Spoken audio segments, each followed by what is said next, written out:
Okay, so I just wanted to take a couple minutes to talk to you about your interprofessional practice, your interprofessional education reflection, which is due by 11:59 on June 22nd. And when you access the week 5 content, it'll all be about interprofessional collaboration, interprofessional practice, interprofessional education.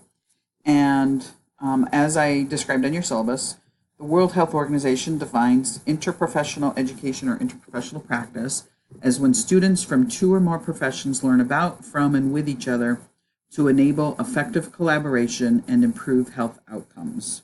So, what you're going to do is reflect on that statement and what it means to the future providers and recipients of healthcare services. So, look at it from both angles.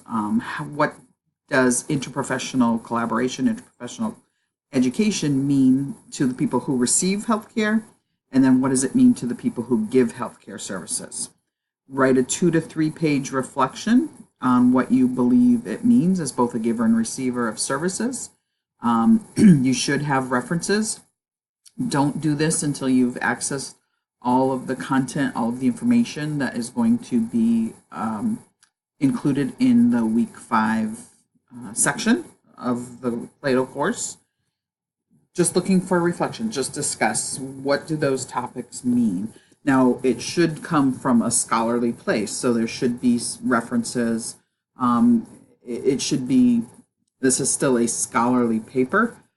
It can be opinion-based, but remember, with scholarly writing, you want to avoid using I statements or we statements. It should be coming from a scholarly place. So it can be kind of opinion-based, but it has to be based in the evidence and based in the content that you're going to go over this week, if that makes sense. So you can contact me if you have any questions. The uploading, the submission box is on the week 5 content already, so you can upload there when you're done. Let me know if you have any questions.